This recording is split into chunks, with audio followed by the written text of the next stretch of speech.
دينا الشربيني لما اتسألت في لقاء مع أسماء إبراهيم عن الحجاب، ردت رد بصراحة، يعني رغم ان هي مش حابة انها تلبس الحجاب دلوقتي، بس ردها كان محترم على الحجاب وما اتكلمتش عنه بأي طريقة وحشة.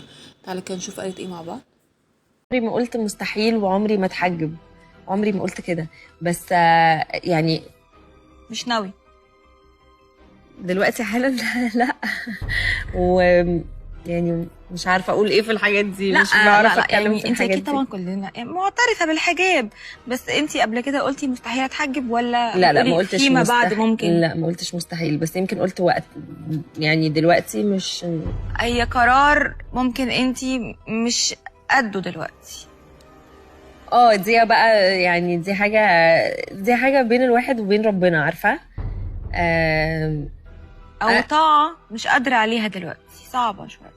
ما تدخلينيش في حتة الدين عشان انا مش الحد اللي اتكلم، لان ما يعني نروح لازم للخبر اللي حد بعده. يبقى عارفة. نروح للخبر اللي بعده. الناس احترمتها جدا لان هي ردت قالت لأسماء انا ما تدخلنيش في الدين لان انا مش الحد اللي ممكن اتكلم في الدين، او انا مش متخصصة. فدي حاجة بصراحة كانت كويسة جدا منها، ان هي ما اتكلمتش عن الحجاب بطريقة وحشة.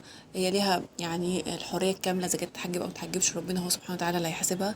بس هي الفكرة ان هي كانت ما اتكلمتش عن الحجاب بطريقة وحشة زي ما ناس عملت تانية زي ايناس الدغيدي او الهام شاهين. فدي كانت حاجة جميلة جدا ومحترمة جدا جدا منها. ويمكن دينا الشربيني ناس كتير جدا بتحبها لان هي دايما ليها مواقف انسانيه كتير مع ناس. كان مره شخص اعتقد من ذوي الاحتياجات الخاصه وكان عايز يصور معاها وقعد تصور معاه، وكانت يعني حاولت ان هي تبسطه وتضحكه على قد ما تقدر، ودي كانت حاجه جميله جدا الناس حبتها منها. فبعيدا عن اي حاجه، يعني حتى لو الناس اختلفت على فنها او اختلفت على اي حاجه ليها علاقه بشغلها، لكن كانسانه بصراحه هي جميله جدا، الناس تحبها جدا، هي طيبه جدا جدا جدا وليها مواقف فعلا حلوه مع الناس. فالناس دايما تقول عليها ان هي قلبها ابيض وبيحبوها جدا. ويمكن من الادوار اللي الناس بتحبها لها قوي كمان، كانت معلمه مع ناس كتيره جدا، دورها في مسلسل حكايات بنات.